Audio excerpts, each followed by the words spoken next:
History, perhaps too much history, weighs heavily on the U.S.-Iran relationship. And while there are a number of very good books which provide an overview of the political and diplomatic aspects of this history, none that I know of go into the detail about what I would call the secret history of the relationship, involving intelligence operations, diplomatic contacts, covert action, military planning, and military operations, which are contained in David's new book. Now, this is an important book. It redefines our understanding of an important part of the U.S.-Iran relationship. It is filled with many new revelations and will, I am sure, spawn much additional research on this topic. And to some extent, I am sure that some of its interpretations will also spawn some controversy. But from where I sit in the think tank, this is all good news, as this will only further our understanding of the past and perhaps influence the future of this crucial relationship. Now, I've known David since he started this book. That's about a decade ago, if I'm correct, even more. So I've been waiting for this book for a long time, and I could say that it's been well worth the wait. But don't trust me. Take Karim Sajidpour's word, who wrote the following about this book in his review of it in today's New York Times.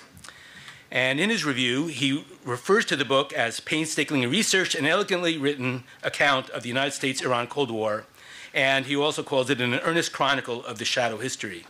He goes on to say that Mr. Crist's position as a government historian and advisor to the United States Central Command has afforded him unique access to government officials and classified intelligence. Nonetheless, he proves himself a dispassionate narrator. Later, he goes on to say that what distinguishes the Twilight War is its granularity. The book is based on more than 300 interviews, including many government officials, and has 45 pages of endnotes, which will reward careful readers with revealing anecdotes. And he concludes by saying that Mr. Crist's book deserves a spot on the short list of must-read books on United States-Iran relations. Its most important reader is not President Obama, however, but Ali Khamenei. The book isn't likely to change his views about American policies, but will help him understand them. And I think we're trying to put a copy in the mail today. Although good luck with that one. So we are delighted to have David here today to share with us some of the highlights of his new book. As for David's biography, Dave is a senior historian for the U.S. government and a special advisor to the head of U.S. Central Command. As an officer in the Marine Corps Reserve, he served 2 tours with Special Operations Forces in Afghanistan and Iraq.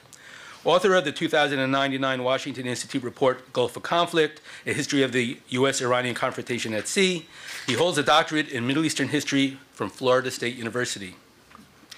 We are also thrilled to have here today Ambassador James Jeffrey, on my right, to share with us his thoughts about the book, as well as some of his thoughts about the subject of U.S.-Iran relations. Ambassador Jeffrey is particularly well suited to this task, having served as ambassador to 2 of Iran's most important neighbors, most recently Iraq, as well as Turkey, which afforded him a privileged vantage point from which to observe the U.S.-Iran relationship. Jim recently retired from the Foreign Service after a 33-year career in which he attained the highest rank of career ambassador. His assignments included Deputy National Security Advisor in the White House, 3 years in Iraq as ambassador and Deputy Chief of Mission, and ambassador to Turkey and Albania. From 1969 to 1976, he served as a U.S. Army officer in Germany and Vietnam. Now, before we start, if I could also ask everybody in the audience, please power down your cell phones so we don't have any interruptions, because we are live casting this over the web. And I should also mention that Kramer Books is here with a desk by the entrance to our office to sell copies of David's new book afterwards. And I think David will be around afterwards to inscribe copies. And by the way, you haven't inscribed my copy yet, so I got to get you there. So with that being said, let's begin. David?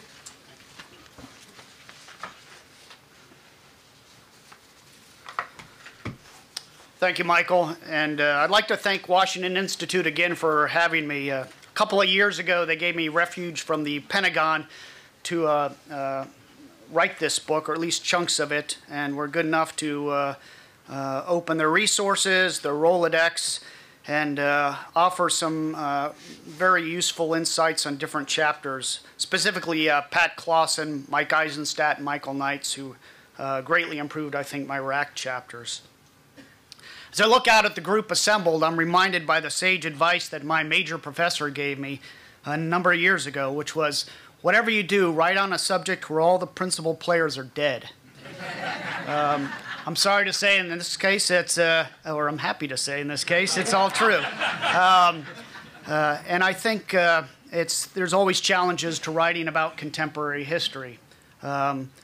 It's the beauty of the discipline, I think, to look and revise and reconsider what we write. If we can, 150 years later, still churn out books on 3 days at Gettysburg, I think Iran is certainly due its time for a number of new books on.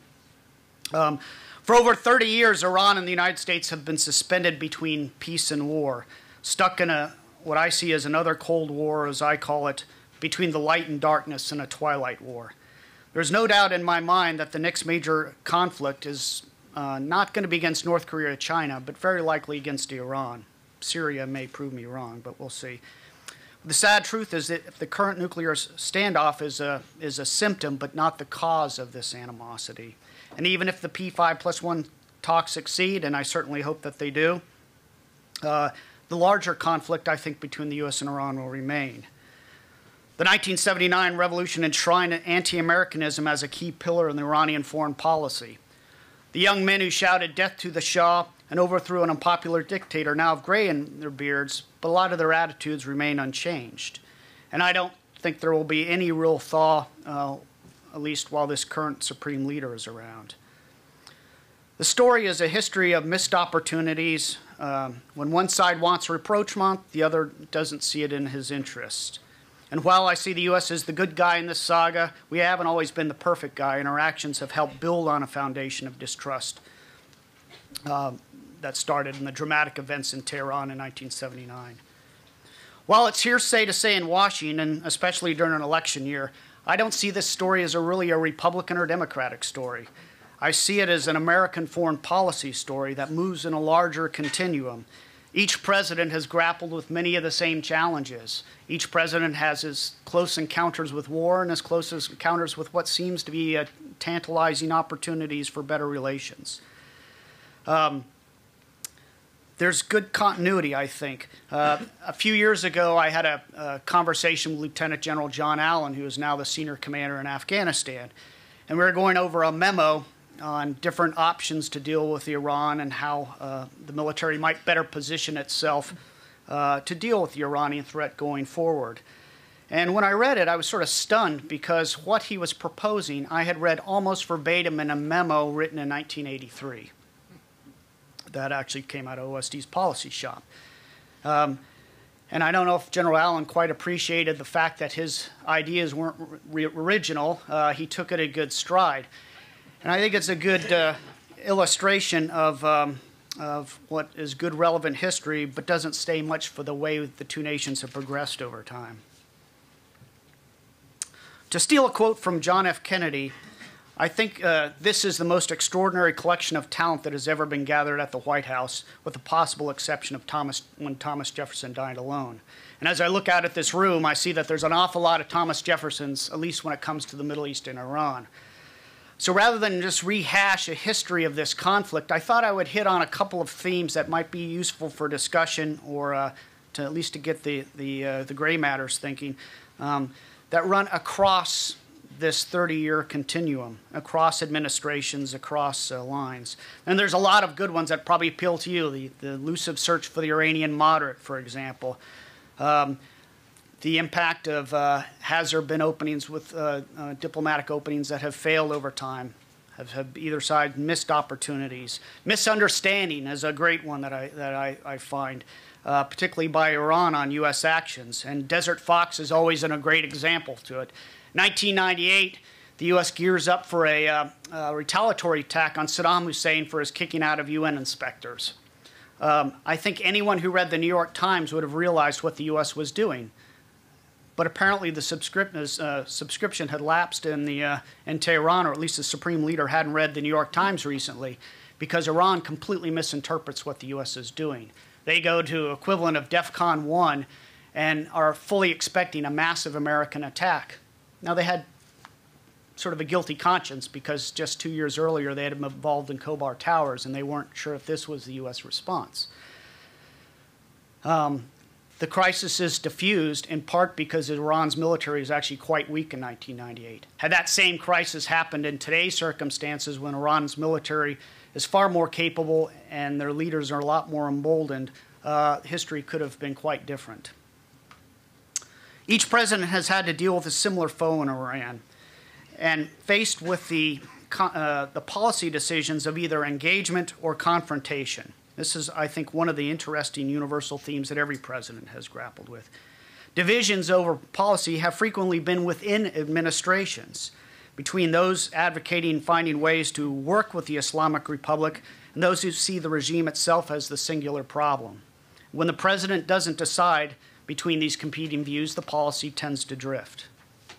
Jimmy Carter's was deeply divided over the Iranian Revolution, between National Security Advisor Brzezinski, who believed that the U.S. needed to support and encourage the Shah's military to coup and take over the government, while on the other hand, Ambassador Sullivan, the U.S. ambassador in Tehran, who was no dove, believed that the U.S. essentially needed to cut its losses with the Shah and start embracing the opposition and Khomeini and start working with them.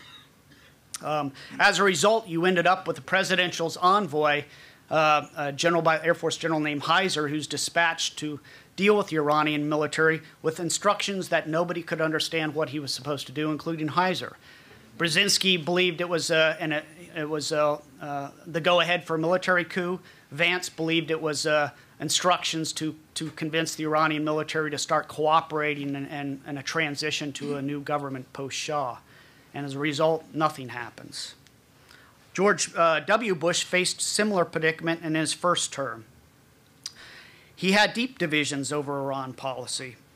In late 2001 and 2003, there were 3 major attempts to get an NSC-approved Iran strategy in front of the president, and they all failed. The administration divided over, at least along general terms, of the wisdom of engaging with Iran after 9/11, or at least a more open engagement, and those who saw that pressed for isolation and for eventual regime changes being the real objective of American policy. The divisions, I think, broke down less along bureaucratic lines and more along the lines of individuals within the administration. Although in broad strokes, generally the State Department and the Joint Chiefs, including General Myers, tended to be more favorable to engagement than some in the Secretary of Defense's office. Myers, for example, the chairman, looked favorably on various Iranian overtures related to Afghanistan and believed there might be a similar confluence of interest regarding Iraq and the lead up to Iraq. Neither he nor Secretary of State Powell had any great love for Iran, and in Myers' case, deep-seated hatred for what had been done to Air Force personnel at Covert towers. But they didn't believe in and advocate isolation and tended, at least in the drafts of their memos, to show more understanding of Iran's security concerns regarding Saddam Hussein. On the other side, there were deep suspicions of Iran's motives. The tiger will not change his stripes was a common refrain in a lot of the memos at the time.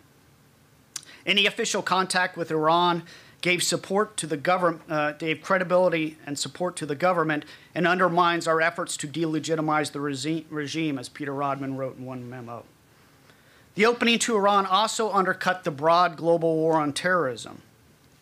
And there's an interesting lunch between Newt Gingrich, Doug Feith, who's here, and I believe Peter Rodman, on this very issue of including Iran and how you address Iran in the war on terrorism. And they conclude that it should not, that this new war that we're faced should not distinguish the policy rationale behind each terrorist actor. Rumsfeld summed up many of these views in a memo to President Bush on August 19, 2002, stating that, quote, the long-term goal should be regime change and not accommodation. The memos on these things, I think, are fascinating because they're great insight into different views of how you deal with this Iranian problem and the sausage-making that happens within the NSC. Bush, like many of his predecessors, Ronald Reagan, tended to like consensus decisions. And this impasse over the proper way forward sort of paralyzed the NSC process. And unlike in other administrations, the president was never presented with a really stark choice between which one of these courses of action to take, or a third course. So as John Bolton describes, when you're not willing to air disagreements before the president, you get mush as policy. Reagan pursued both these sorts of policies simultaneously. Driven by Cold War concerns, in September 1981, he signed an NSC directive that laid out the policy of the administration, which was twofold: contain the Iranian Revolution, and two, search for moderates within the government that the U.S. could develop a rapport with the eventual goal of establishing better relations with Iran and wooing them back to the United States side of the Cold War. And so they pursued it, and this policy really governs Reagan's policy up until about 1987, when events change. 1982, the U.S. begins developing military ties with the Gulf cooperation states as part of a larger containment strategy directed at Iran. There's a very robust interagency effort headed by Robert Oakley, designed to curtail arms flows to Iran, at the same time prop up the Iraqi government. This is following a January 1986 incident when the Iranian Revolutionary Guard temporarily seized the U.S. merchant vessel President Taylor, one of those forgotten bits of history that, in fact, were pivotal in changing the administration's views of Iran. It started our first major military contingency plans, designed specifically to Iran as an intrinsic threat, not part of the larger Cold War. Included B-52 strikes on Bandar Abbas and Bushehr, and the military plans have largely continued to be updated ever since. At the same time, however, Reagan is looking for an opening towards Iran. Again, in an effort to woo them back to the United States side. And this, taken in this vein, at least the arms part of Iran-Contra, the effort to open the doors in Tehran by selling them weapons, is not a policy aberration. It's in fact in keeping with something that CIA Director Bill Casey had been tasked to do in 1981.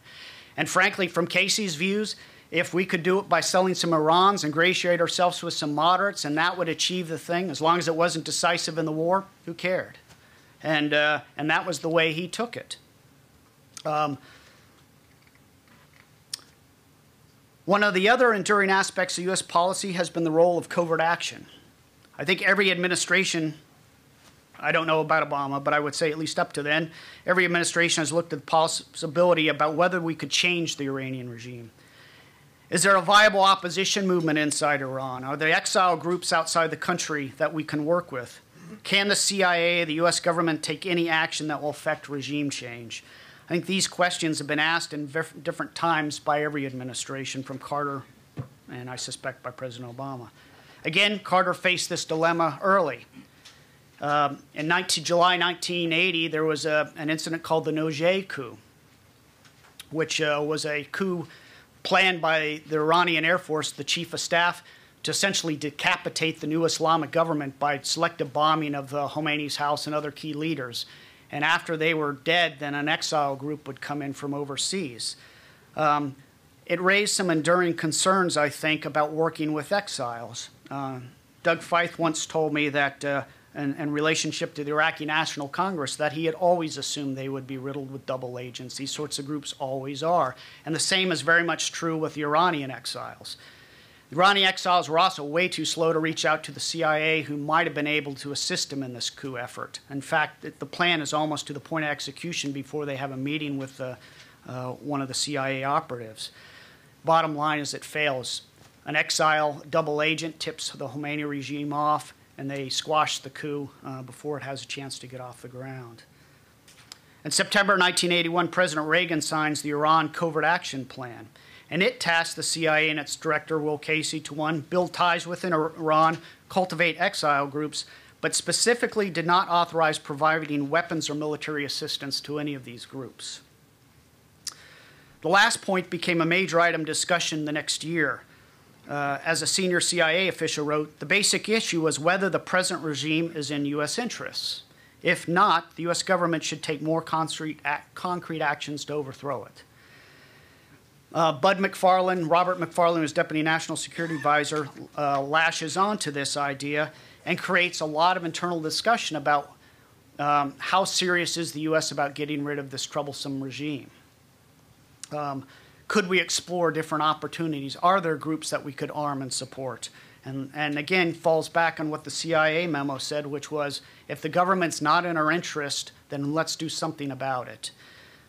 However, in the end, the downsides to any dramatic or covert actions always seem to outweigh the potential gain. The CIA finally concluded the regime was too entrenched and no armed opposition group was likely to overthrow it. The State Department agreed, adding that supporting such a movement, it would fuel even greater anti-Americanism and undermine any hope of reconciliation. The agency did develop a very robust effort in Iran, traditional spies, particularly within the Iranian Navy, and a paramilitary effort called BQ Tug. Where the name came from, don't ask me.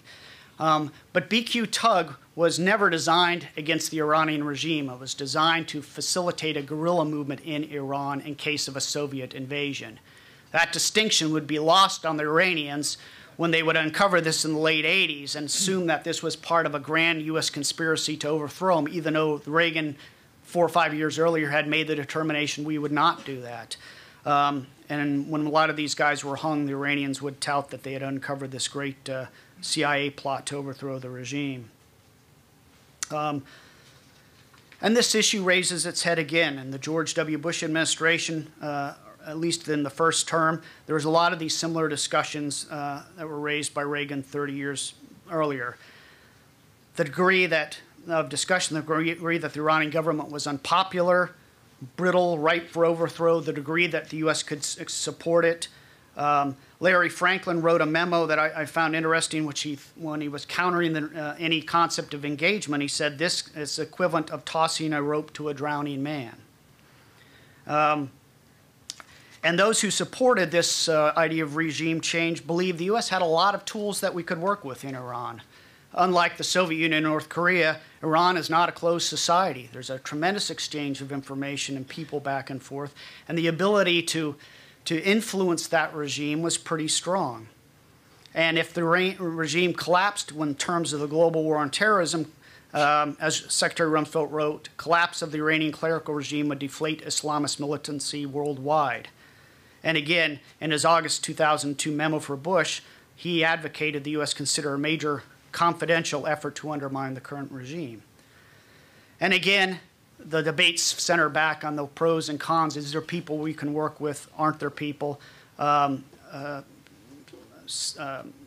Secretary of State Colin Powell does not seem to agree with this approach, believes that there is no exile group that would work with, and some of the same mantra I hear out of the earlier conversations in Reagan are raised again that will also reinforce the Iranians' perception that regime change is our ultimate goal and destroy any hope of rapprochement. While presidents are loath to admit it, many have benefited from their predecessors' policies. Ronald Reagan came in, there was little love for Jimmy Carter. But Reagan, surprisingly, continued a lot of Carter's defense policies when it came to the Middle East. He converted the Rapid Deployment Joint Task Force, which was a Middle East-centric organization, into a unified command, which is today U.S. Central Command. Had Carter won the election, that was already underway anyway. Reagan built on Carter's efforts to forge closer ties with Arab states, specifically on basing rights that we needed to support U.S. forces, many of which remain in place today. And the Iran war plan, particularly against the Soviet, remained remarkably the same. The push to the Zagros Mountains that we all remember, or many of us remember, to defend against the Soviet horde. Concepts of using nuclear weapons to try to forestall the Soviet advance were almost similar. And I think one of the greatest quotes I found on the importance of nuclear weapons in Iran as part of the Cold War was always from Robert Comer, who was under Blowtorch Bob, that you may remember, because they used to say arguing with him was like having a blowtorch turned to the seat of your pants. And he was a very strident advocate of what he termed the passive option of nuclear weapons in Iran. In other words, you would use tactical nuclear weapons that would collapse the passes prohibit the Soviet forces from entering from Azerbaijan or Soviet Azerbaijan, and they couldn't get south to seize the oil fields. And when one of the defense planners countered, well, the Soviets may then counter with nuclear weapons and destroy the ports we need to get into Iran, Bandar Abbas, Bushehr, Jask. And Comer said, well, that'll be okay too, because if they can't get in and we can't get in, it's neutralized and they don't control the oil. Kind of interesting Cold War view. I would also argue that President George W. Bush did his predecessor a lot of service. Things like the Iran Action Plan that I touch on at least briefly in the book, which is, I think, a very sophisticated, well-thought-out interagency effort to how to deal with the Iranian threat from a whole-of-government perspective. A lot of that is put in place just before Obama comes in, and President Obama is a key beneficiary of that thinking. In fact, he relies on it and is built on it. President Bush specifically wanted to buy the new president 18 months to 2 years, whether it was Obama or McCain, that he did not want a successor to face an Iranian nuclear crisis early in his administration. And the two men discussed a lot of the activities the U.S. had initiated just before President Bush left, on the need to continue these, that there had to be a continuum, and it gave the new president a lot of options. Even if he wanted to pursue the opening, he had other tools in his chest. And perhaps one of the best examples of this is the missile defense shield that we currently have in place in the Persian Gulf. It started in 2006. It is if anybody's ever had to deal with the Gulf Arabs, it's a long, slow slog process. Many of these have been underway for years. It takes time to build up. But it's no coincidence that with each incremental step through each new CENTCOM commander and now 2 different administrations, we've managed to continue to build on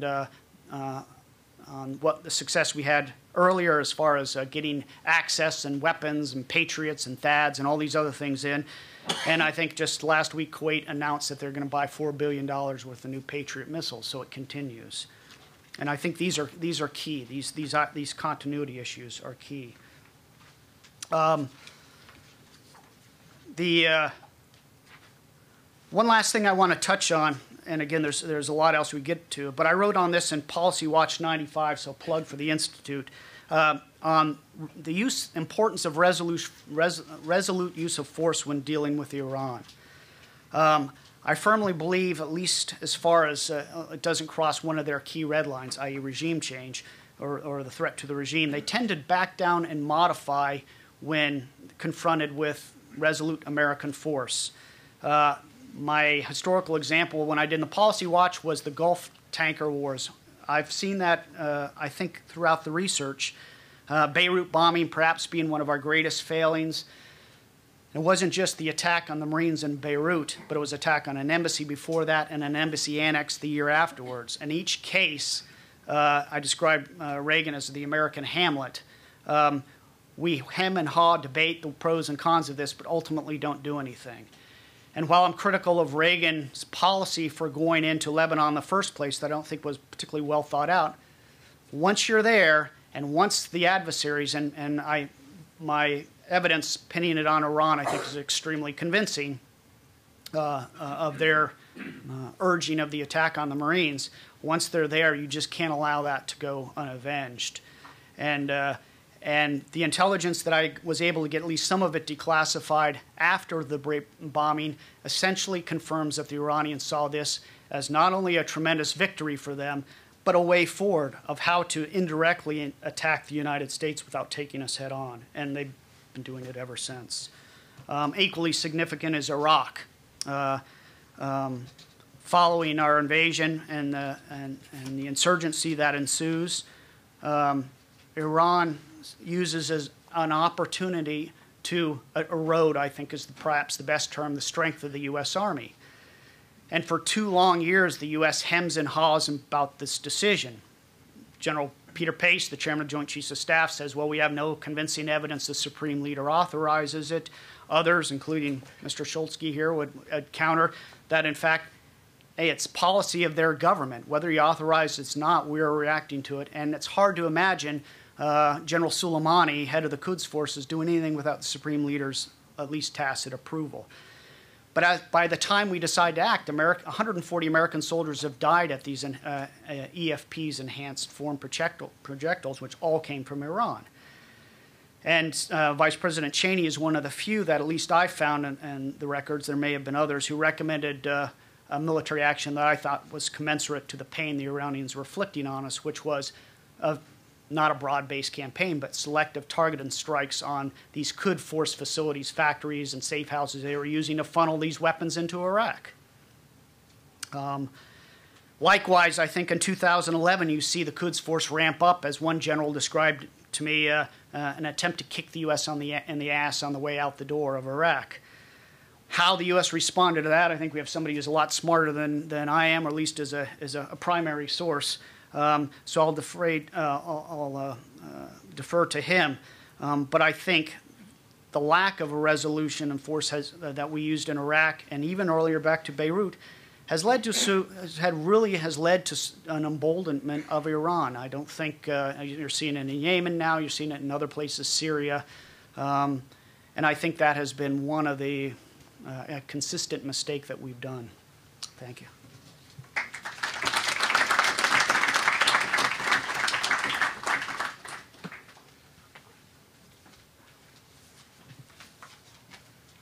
First of all, thank you, Michael. It's good to be here. It's good to see some of my former government folks here in the audience, and it's also good to see, in one of my first appearances as a private citizen in public, a full house and then some, although I suspect that's more due to you, David, and your book than anything I might say or people expect me to say, but here goes.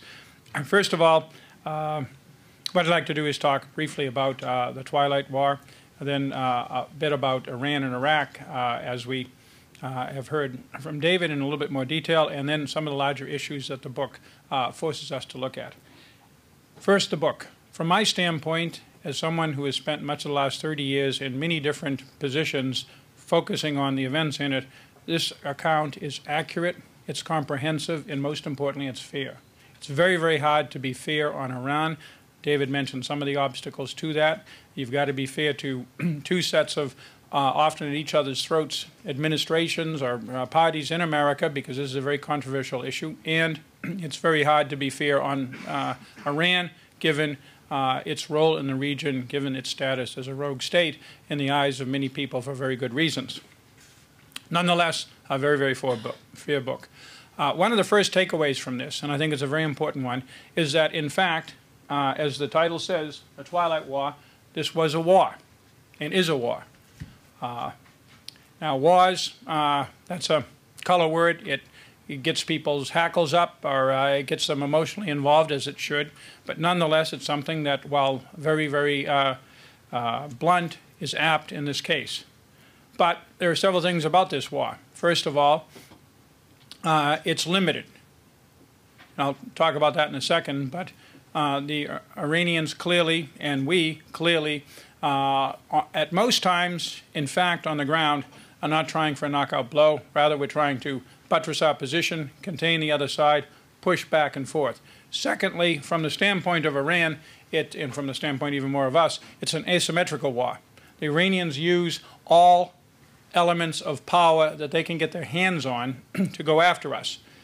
They use terror, and they will stop at nothing in terms of terrorist attacks, including killing civilians, as we've just seen with Israeli tourists in Bulgaria. But unlike al-Qaeda, which essentially its essence, until you get deep down into the motivation, is terror for the sake of terror, Iran uses terror as part of many other asymmetrical tools, from covert action to agents of influence to laying mines, as part of its goal to confront an extraordinary set of enemies aligned against it. Not only us, but most times the Security Council, the Turks these days, the Arab world by and large, and to survive in the face of that, they will do any dirty trick they can. Again, the book is very fair. Two of the points that are minor, but I think they're very, very important, and they talk about the author's ken for both the tactical operations of people under threat, people in danger, but also the balance that he brings to the book is a description of an Iranian Revolutionary Guard commander, very seriously, perhaps fatally wounded, whose first words are, "I've got people in the water, go take care of them," and his quite strong criticism of the awarding of a Legion of Honor, a Legion of Merit, rather, to the commander of the USS Vincennes after the action in which an Iranian civilian Airbus was erroneously shot down. These anecdotes buttress the basic balance that I see that is at the core of the book and one of the great values of it. Okay, Iraq. The chapters on Iraq, again, like the rest of the book, are accurate, they're balanced, and they go into detail on what we were facing there with Iran. From the book and from my own experience, there are a few things that we can say about what's going on there and what has gone on there. First of all, Iran plays both, when it can, offensive and defensive ball in Iraq. It has certain defensive interests, and when it sees it can seize an advantage, it will. Again, echoing what David said, my experience is when we've pushed back on them, and we have done this repeatedly, in Najaf in 2004, in Basra in 2008, and then I'll get to it in a second, in 2011, the Iranians have pulled back. There's only so much we can draw from that, but it still is an important point.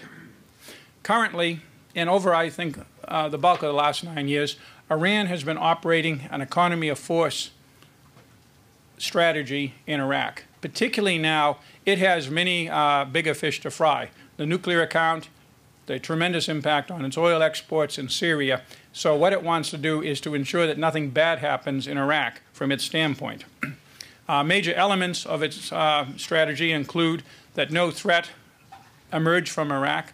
Again, its experience in 1980 is still very, very deeply ingrained in the Iranian psyche. Secondly, that the Shia maintain their key position in the political structures of Iraq. Thirdly, that the country remain united. And fourthly, that U.S. influence be counted and, to the extent possible, be reduced. Now, in some ways, some of these goals, from the standpoint of Iran and from the standpoint of the United States, run parallel. For example, supporting democracy, de facto, we were supporting a regime where the Shia population, 60% of the population, and key in many respects, given specific peculiarities both of the Kurds and the Sunni Arabs, were in the driver's seat, are in the driver's seat, and probably will stay in the driver's seat. Secondly, unity is an extremely important policy for us in terms of Iraq. It basically forms the center of it and is in all of the UN Security Council resolutions for good reason. And thirdly, in the 2008 agreements that we signed with Iraq, the Strategic Framework Agreement, which is still in effect, and the Security Agreement, the SOFA, we committed ourselves formally to not launching or allowing attacks to pass through Iraq. So, in essence, we were reassuring the Iranians about the fact that our presence in Iraq and the new Iraq would not be a threat to Iran. Nonetheless, in the area of influence, there are positions have clashed and clashed repeatedly. One good example was 2011, as David pointed out, where we had a series of attacks using IRAMs, which are very large explosives, welded onto the end of large rockets, and we lost 15 soldiers during that period. In response, we took a variety of conventional and unconventional military measures. We also went to the Iraqis and said to the Prime Minister, look, you're responsible for the security of your country. You got to do something about this. He took a series of military operations, supported us and certain others, and reached out to the Iranians and told them, stop. It did stop after several months, and once again, it underscored the lesson that I saw on the ground, and David has outlined in the book, which is when you push back at these guys, they often will pull their horns in. Let me conclude by taking a look at the larger issues that the book raises. First of all, contacts with the Iranians. As a diplomat, I believe inherently in the need to talk to everybody, including your enemies, and I've been a supporter of contacts with the Iranians at various points in some of the events in the book. Nonetheless, David does a great job describing why these things almost never have worked. Some of it, as again he describes in detail, is due to the inconsistencies and confusion on the American side, as we simultaneously were, at least rhetorically, pushing for regime change while trying to form contacts and communications with the Iranian regime. Now, I can be Catholic on the issue of regime change. I'm not Catholic on the issue of openly talking about regime change. That's probably always a mistake, and it certainly is a mistake if you're also simultaneously trying to reach out to the very people you're trying to overthrow and have dragged through the streets when they're finally deposed. So some of the problem is ours, but 90% of the problems, all the way up to the 5+1 talks that I was a participant in Baghdad in May, are the fault of the Iranians. In their own minds, they're conflicted on whether to talk with us or not. There are multiple sources of power that compete with each other. Talking with us becomes a tool of one side to blast the other. There's indiscipline that came out repeatedly, particularly with overeager Iranian Revolutionary Guard commanders who do very, very risky things and then are rewarded for it. And again, there is simply a lack of communication and understanding that goes very deep in the Iranian personality concerning us. But there's also a larger problem that we need to look at as well and pull back from the tactical, well, which channel do we use? Do we go through the Swiss? Do we go through New York? Do we go through this emissary? Do we go through a track 2 private citizen? There's also the issue of what do we say when we talk to these guys. And here, I'd like to turn to the epilogue for my money, the best quote of the whole book. In the final analysis, David writes, Iran simply rejects any vision of the Middle East as imposed by the will of the United States. Given that, we're not going to have a whole lot often to talk to these guys about beyond the tactical and the deconfliction of naval movements and such, all of which is good, but we need to keep that in mind. Finally, there are several even larger issues out there. I'll just touch on them and perhaps later can answer questions. First of all, it's very, very important that the conflict that has the West, the UN, and as I said, most of the Middle East arrayed against Iran not become a Sunni Shia Islamic Götterdämmerung. That's very, very important for everybody's interests. And we see signs of this first in Syria. We see it in Iraq, where the population is split 3 ways on what to do about Syria. We see it in Bahrain, and we see it in many of the attitudes emanating from Saudi Arabia in particular, and the Gulf in general. So I'll just put that out there. It's a very, very dangerous phenomenon, analogous to the fear that the Balkan Wars would have degenerated into a Muslim or Orthodox clash in the 1990s. An even more serious concern, to end on a downbeat note, from my experience, many, many years dealing with the Middle East, but I've also dealt with other global issues. And I've noticed a difference. In dealing with the Balkans, Northeast Asia, or Central America over the past 30 years, we typically only have one dragon to slay or to at least contain. It's the Kim Il-sung dynasty. It's Milosevic and his Republika Srpska cronies, for example. In the Middle East, they come at you from all directions. Right now, we've got the Iranians, and we're talking about them today, but we're also focused on President Assad and what he's doing to his own population. And meanwhile, out there some places, the remnants of al-Qaeda trying to reform themselves in the outbacks of various Muslim states in North Africa and the Arabian Peninsula. Yesterday, as all of you know, given the level of expertise here, we had Assad the Elder, we had Saddam Hussein, we had now dead Osama bin Laden, the Palestinian terrorists, Gaddafi, and on and on. It seems that as one falls, another one pops up. We need to think a little bit about that. Thus, I'll end with a question, shaped by this magnificent book and playing off of David's quote a little bit ago. Despite the hopes that we have, and the legitimate hopes from the Arab Spring, can we say, must we say, should we at least consider saying, in the final analysis, not just Iran, but do much of the populations of the Middle East reject any vision of the region as imposed by the will of the United States? I'll leave you with that. Thank you.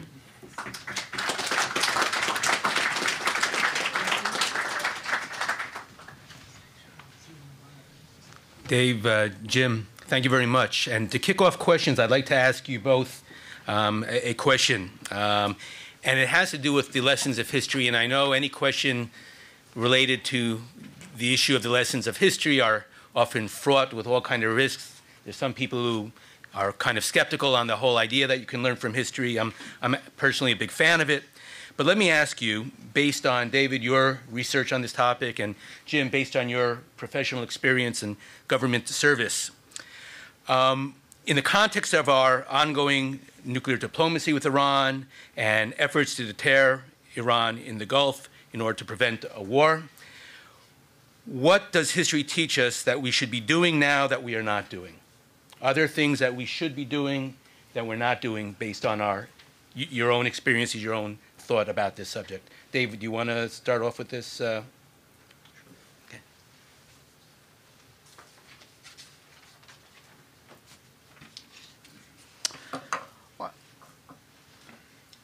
I think, at least, and I'll just look at it from a military perspective, the biggest thing is we have to be, one of the lessons I've always found with the Iranians is if a crisis happens, it's a crisis that's going to happen abruptly without a firm or cohesive diplomatic ties with them that allows quick exchange of information, no hotline, for example, that was rejected by the Iranians last year. Crises can escalate very quickly. A number of instances where we could have very easily ended up in a shooting war with Iran throughout the last 30 years, including an incident, a couple of weeks ago. So ultimately, you have to fight with Iran with what you have in the Gulf. It's the term an admiral used one time was it's the come as you are war. You're not going to have the luxury of flowing forces in from the United States to respond to a crisis with Iran. By the time they get there, Iran is struck probably the best chance they have for a blow, which is when we're weak, and will quickly look to de-escalate. So the bottom line is you have to maintain a robust standing force within the Gulf, not only for the deterrent effect, but also to respond in the case of a contingency. And the tension has always been in the U.S. military between how much do we want to keep there versus how much does this cost? You're seeing the debate right now as there's always pressure by the U.S. Navy to draw down forces in the Gulf. It's expensive. The budget's being reduced anyway. There's concerns about China, and we only have so many resources. But I think one of the lessons I've always had is if you do not put the investment in the expense of keeping a large, robust, and balanced force in the Gulf, in the long term, it's really, really going to hurt us. Very briefly, I'll go back to communication to the extent we can, and again, it's mainly Iran's problem. We, again, with the 5+1 talks, offered to meet bilaterally with them, and it was refused. They would like to talk with us and made various indications that they would try to find ways to do so, but that didn't include sitting down with us, and that's key. But again, having just cast some doubt on sitting down and talking with them a moment ago, I owe it to you to say, well, what would we talk to them about? And this we can do communicating through third channels. And the one thing we don't have and haven't had for 30 years, and it would be nice to have, is a very clear position accepted across the board by both parties, by the administration, by Congress, by the think tank community, and by at least accepted or tolerated by most of our key allies in the region, is a core position on Iran. Is it our goal to eliminate this regime, or is it our goal to deter it, contain it, and block it from, to quote the book, trying to take down our vision of the Middle East? Until we can figure out what that policy is, the Iranians are going to be confused about what our final goals are, and we're going to be confused about their red lines, where we think that we can push back and they will withdraw because it's a tactical retreat, and where they will feel that their core interests are at stake and they will up the ante. Thank you.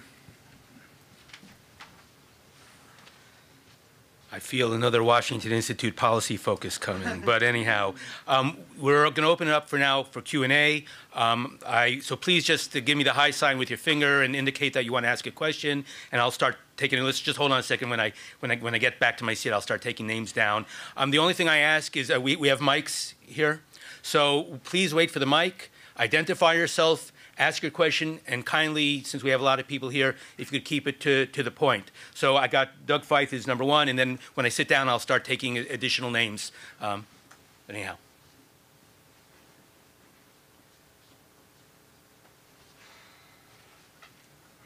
Hi, Doug Feith, Hudson Institute. Is this on? Yeah. Cool.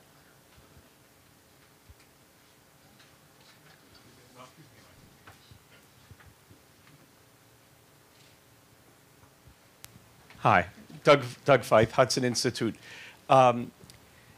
David, could you give us your thoughts on what lessons you think the Iranians are taking away from the U.S.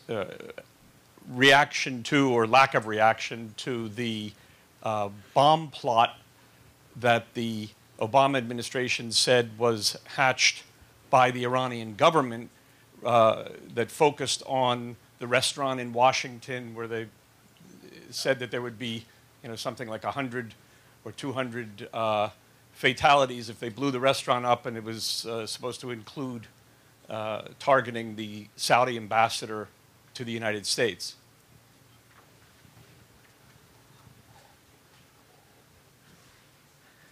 I'm trying to figure out how to say this without getting myself squashed like a grape by the U.S. government. The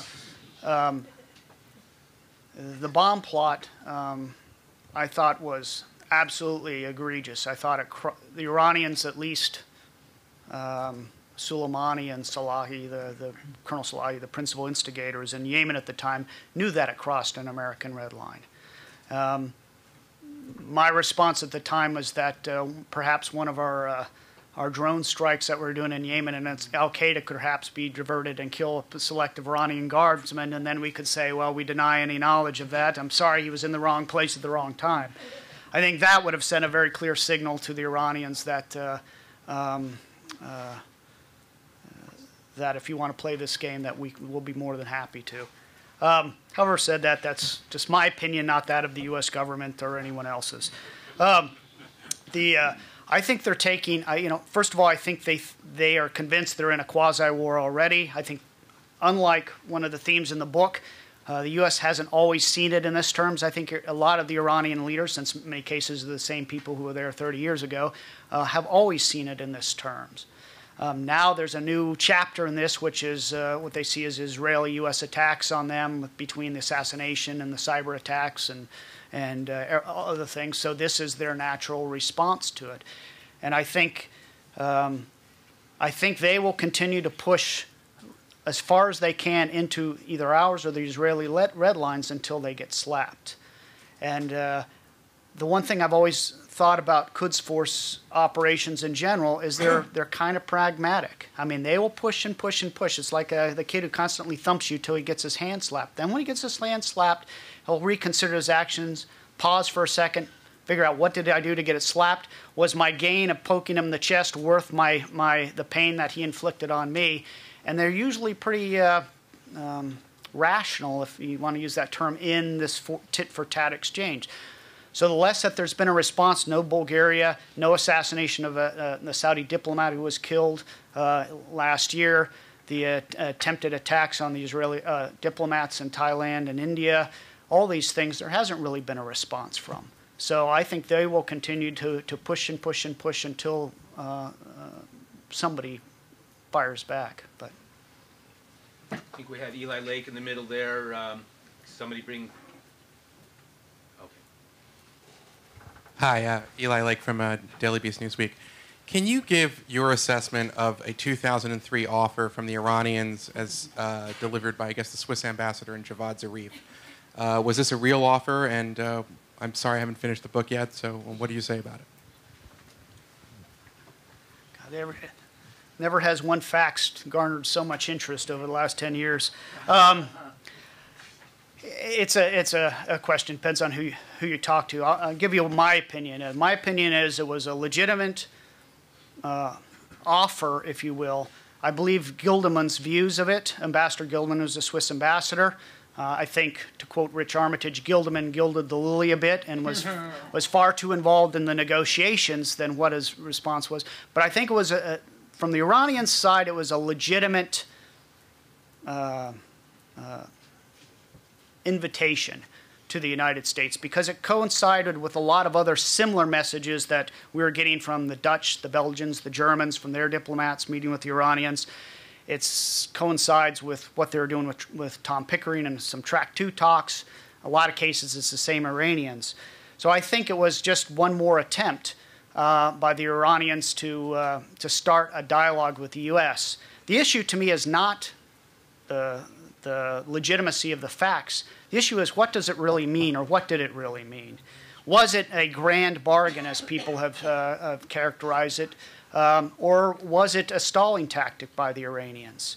My opinion, and I think, obviously I think it's true, although it's it's clearly an area that for more discussion as history marches on, that what the Supreme Leader was trying to do was he was trying to stall for time. He was not convinced, and this facts arrived, I think, in May 2003. He was not convinced that he was not next on the U.S. hit list. I think there was grave concern ever since 9/11 that they might be, and the axis of evil speech, while it undercut negotiations, reinforced that theme within his mind. So I think the Supreme Leader is trying to stall for time. If he can get talks going with the United States, one that helps defuse the crisis, potentially there is some overlap of interest that would actually work to Iran's favor. In other words, if we can agree on cooperating in Iraq or a new Shia government, I think Iran would be fine with that. Where there's a confluence of interest, that's all great. But there's too many things in that facts that I thought crossed Iran's red lines that were more red herrings to entice the United States in negotiations. For example, giving up support for Hezbollah. I just don't ever see that. I see that as an Iranian red line, and that from their perspective, I don't know why they would ever want to do.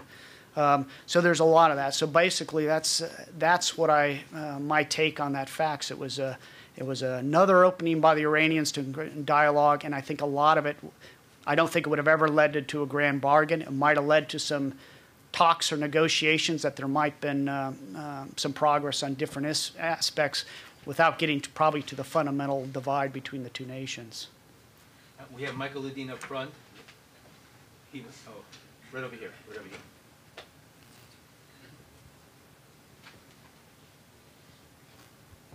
Thanks. Michael Ledeen, FDD. And I'm a Marine dad, so I bought your book enthusiastically and read it, hopefully.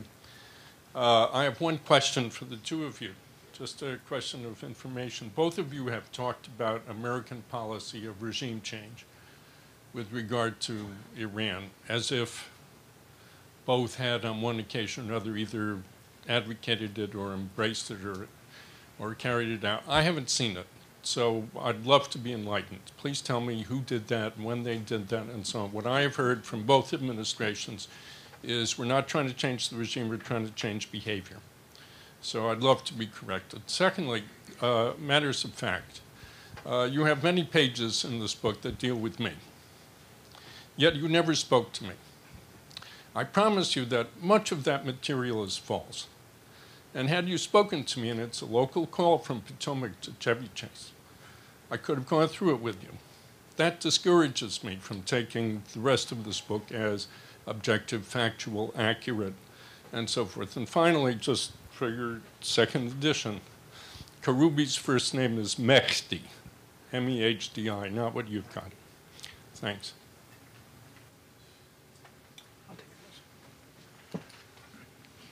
I've never seen a solid, committed, either behind the scenes or announced policy of regime change. What I have seen is administrations tying themselves in knots over elements believing we should have regime change and other elements believing that we rather should find some kind of containment or even working with the Iranians at various points, particularly in the 1990s. And the incoherence of our approach to the Iranians and our incoherence to our allies Because of that debate, some of it on the surface, some of it underneath the surface, has had a bad effect on our ability to tell the Iranians and our allies and ourselves exactly what we want to do and not do. But no, you're right. I've never seen an actual serious regime change. I mean, if you want to see regime change, take a look at Iraq in 2003.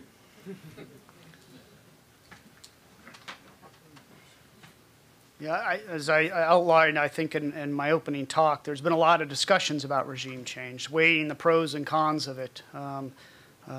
Ultimately, I've always found that everyone came back and decided it was too hard of a problem, couldn't find the right opposition group. The potential pitfalls of arming the various ethnic groups that's been discussed over time may lead to balkanization of Iran, which then would create with a different problem. I mean, it's just, it has always been a challenge. So I would say, I mean, the current policy is exactly as you said, which is we're trying to change the behavior, not the regime. And over time, U.S. governments have said that repeatedly. I think Madeleine Albright essentially says that in her speech in 1990-2000. That we've made mistakes and we're not there to overthrow it.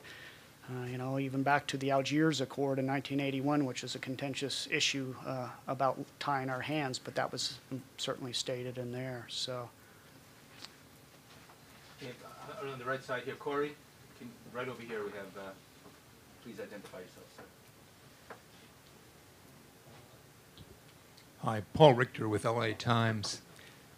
Ambassador Jeffrey, you've left me with the impression that that you don't see too much value in the P5+1 talks with the Iranians, but I want to make sure I have that right.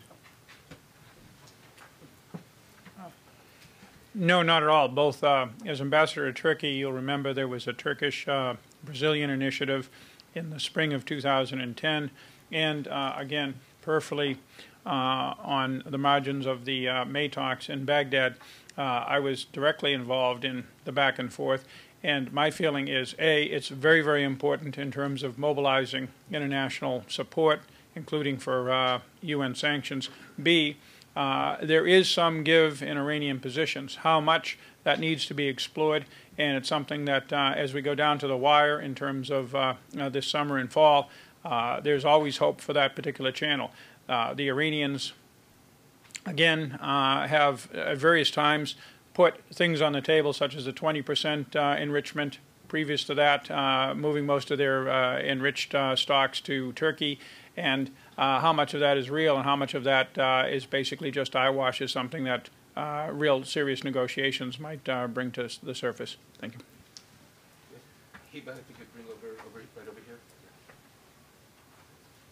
And those else who raise their hands, let me just see just for a moment. Yeah, I have you, sir. I have you. Okay. I have you guys. Okay. Hi, Howard Teicher. In terms of your research and the comments you made today, and those of us who have observed this, the shifting sands of Washington, DOD supports intervention, state supports intervention, NSC supports intervention. Do you see Iran as fundamentally the job of the president? Because it's presidents not making decisions in the face of their, or making incremental decisions that continue to leave us in this very gray policy area. Or is this really left to the bureaucracy? And that explains, again, the sort of the fundamental inertia in the ability to be decisive one way or another. That's a great question.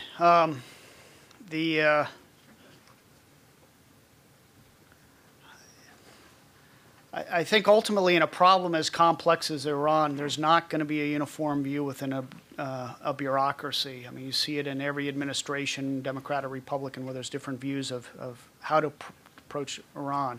I think ultimately the key is there has to be a consensus view within the interagency of a way forward, a plan. It's what I've always liked about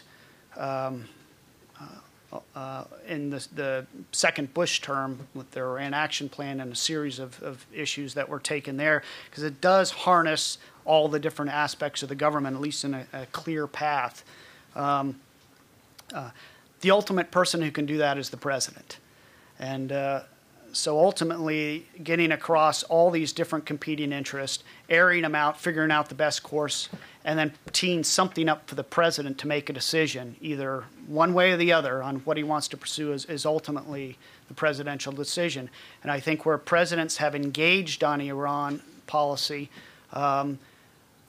we've actually seemed to have made at least some kind of progress. I think I don't think we would be as strongest position as what we're in as far as sanctions and other things today, as had it not been for decisions that President Bush made.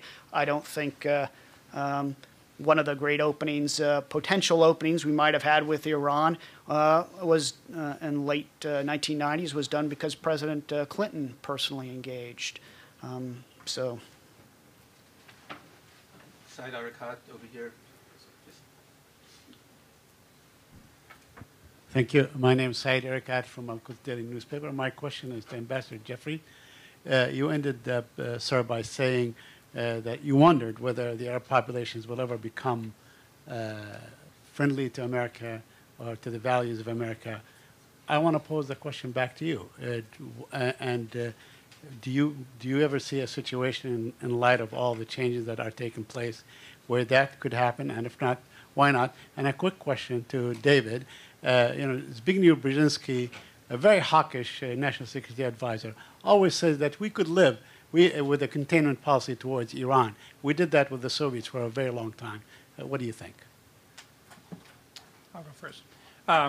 Okay, that's the problem of always trying to find a punchline to end any conversation or discussion. Somebody will turn around and throw it back at you.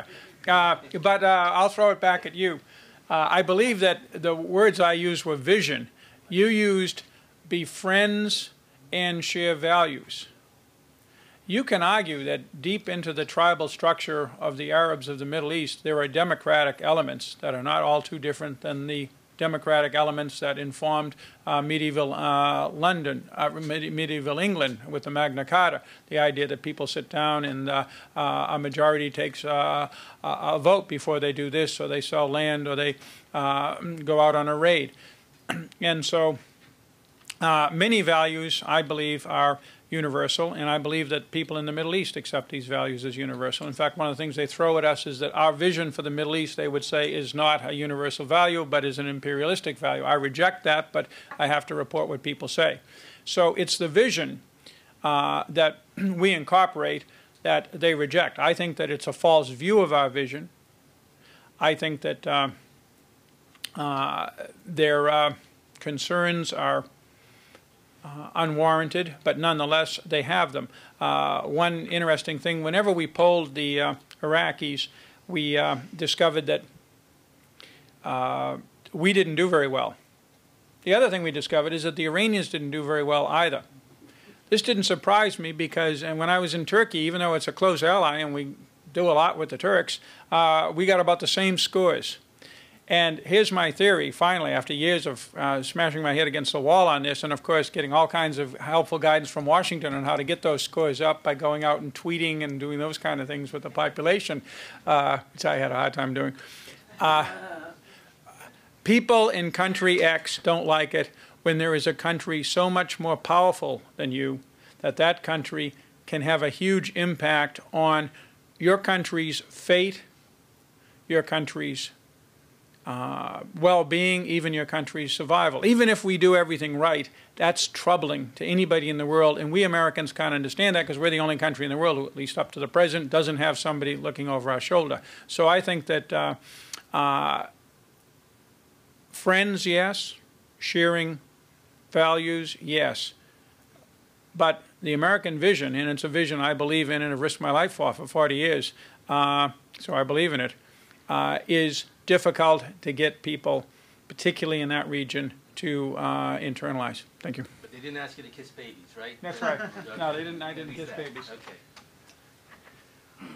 Well, as far as containment, and one, I want to separate the nuclear issue from a larger containment issue. The U.S. government's policy is we're not out to contain a nuclear-armed Iran. So if you exclude that piece of this, I think the larger issue is, I think the U.S. probably needs a good containment strategy, because the nuclear issue, as I said, is only one part of a larger history of what amounts to a quasi-war we've been waging from the very beginning. So the ability to try to, as I mentioned, having robust military force despite the expense in the Persian Gulf to deal with contingencies, a willingness to counter the Iranian Qud forces in a number of different areas throughout the region and to a degree the world. All that needs to be part of that, and you know, as I said, I don't think any of this antagonism with Iran is going to go away anytime soon. So we need to position ourselves for what amounts to a long-term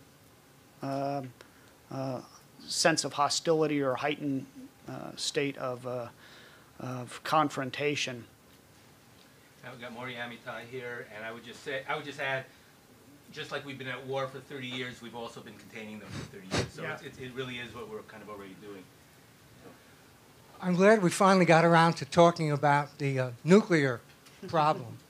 It seems that it is still the position of our government that the Iranian leadership has not made up its mind whether to pursue nuclear weapons. Isn't it clear, based on their efforts and what they have been doing on the ground, that in fact Iran, the leadership, is pursuing as fast as they can to develop nuclear weapons? I'll leap in because unfortunately I have some specific information on that, but David in his book also covers it very well. It's the conclusion of the somewhat controversial 2007 NIE, National Intelligence Assessment, and I chaired the committee in the White House that reviewed it, that in 2003-2004 period, Iran ceased specific work on the weaponization component of a nuclear program. Nuclear programs have three components: weaponization, delivery system, and the nuclear device itself. Everybody I've ever talked to says the most difficult are the long-range delivery system and the nuclear device itself, nuclear fission. The problem is both of those are dual use. People use, alas, rockets all over the Middle East, including long-range rockets, to blast their enemies with high explosive weapons. So rockets do not automatically prove that you've got a nuclear weapons program. The same thing, of course, with nuclear enrichment. You can use that both for civilian purposes or for military purposes. Weaponization programs only have one purpose, and that's to weaponize. And one of the key things that the UN inspectors are going after, finally, is the records and the actual bases where those weaponization programs were on. They were being carried out. They were well underway to develop the triggering devices and the shaped warheads that you need for a weaponization program. But as I said, everything I know up to the point when I left government was that they had stopped that program, but that doesn't prove they're not trying to get nuclear weapons. It just proves that, to the best of our knowledge, they're not trying to get that element of a nuclear weapons program that is the most obvious indicator that they are getting a nuclear weapons program, and particularly with the research they've done, the easiest for them to rapidly move forward to. Yes, we have in the middle here. Keep your hand up, please. Yes, thank you. My name is Anshuman Apte. I represent Voice of America Afghanistan Service, that is TV Ashna. My question is to both Mr. Crist as well as Mr. Ambassador.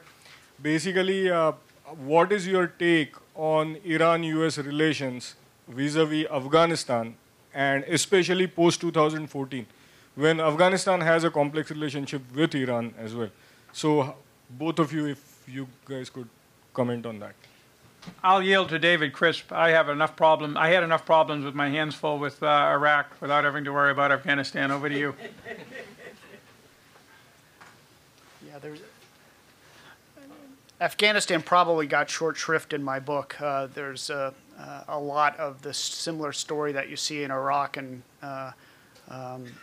2003 to 6 and 7 that you see in elements of Afghanistan, with Iran supportive at first, continues to support the current government, at the same time supporting surrogate forces, and increasingly doing so, I think.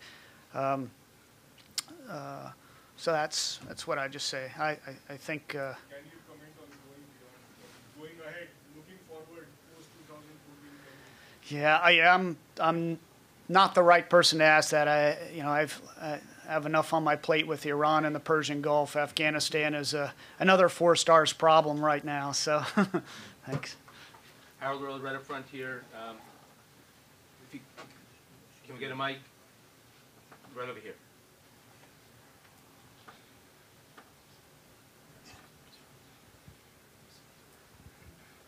Hi, Harold Road for Ambassador Jeffrey, please.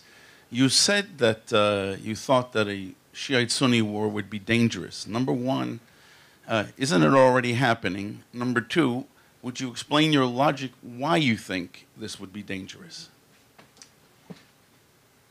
No, I don't think it's already happening. I think that certainly in Iraq, the hope of most of the Shia and most of the Sunnis is that they can live together along with the Kurds, and that's a very deep and strong belief on all 3 groups. We just saw after a very contentious period with a vote of no confidence being directed at Prime Minister Maliki, that the leader of that, the Sunni speaker, Nujafi's father died, and Maliki went out and they had a reconciliation, and that's the kind of thing you see all of the time. I also think that there are many people who are trying to avoid the situation in Syria from splitting along Shia, to the extent that the Alawites have now been dubbed Shia-Sunni lines. And again, in Bahrain, the U.S. government and others have put a lot of effort into trying to calm that situation with limited success, but the effort continues. So I think that everybody in the region realizes how threatening this would be, with large minorities of Shia running through the east coast of the Arabian Peninsula all the way down to Yemen, and with pockets obviously in the Levant. So it hasn't happened yet. Now, in terms of why it would be bad, that kind of massive ethnic conflict, which we've been pretty lucky in avoiding in the Middle East, other than the Arab-Israeli dispute, the mother of all disputes. But apart from that, we've been able to avoid it. We came much closer in the Balkans, and it's very, very ugly. 100,000 people died in tiny little Bosnia of 2 million people. So you multiply that on a region of hundreds of millions, and it would look very ugly. Bob Kopakin, right over there. Bob Kopakin, question for David. I haven't read the book. I did look at your policy focus, and I was curious to know, you didn't mention the reflagging of Kuwaiti tankers and escorting by U.S. Navy, but was that a useful tactical policy to tell the Iranians that we're not going to be totally pushed around? What was the value of that, and how expensive was it? Well, it was extremely extensive. It was the Navy's largest deployment between Vietnam and Desert Storm, so it was a significant commitment of resources. I think it served 2 significant purposes. One is it reassured the GCC states, the Gulf Arabs, that the U.S. was willing to stick by them against Iranian aggression. It was an open question up until that point. It provided the United States, and frankly, Weinberger didn't really beat around the bush about this. It provided a very good excuse to interject U.S. military forces into the Gulf at a time when we didn't have much of a presence.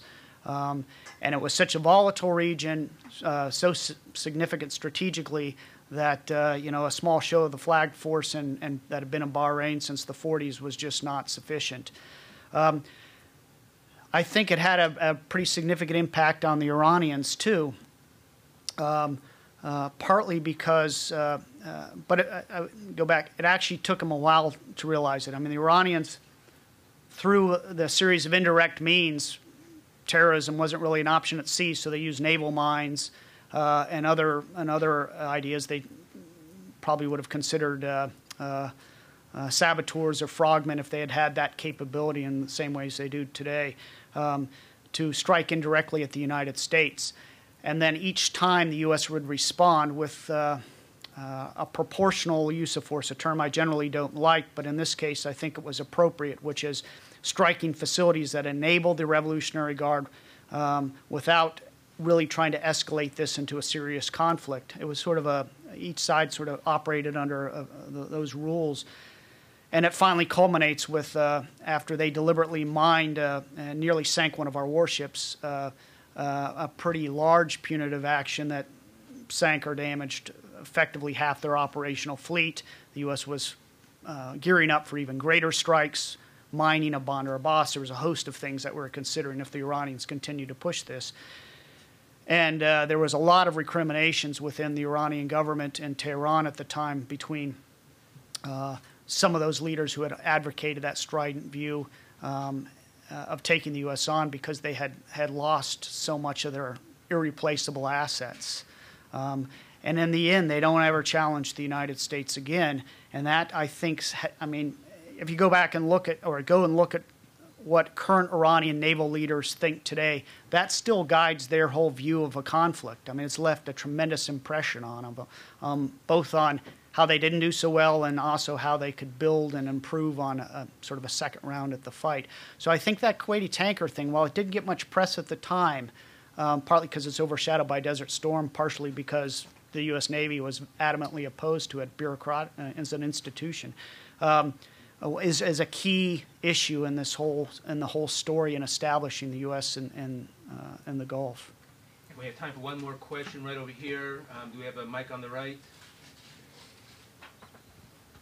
Captain Jim Raimondo from European Command. Good to see you again, Ambassador.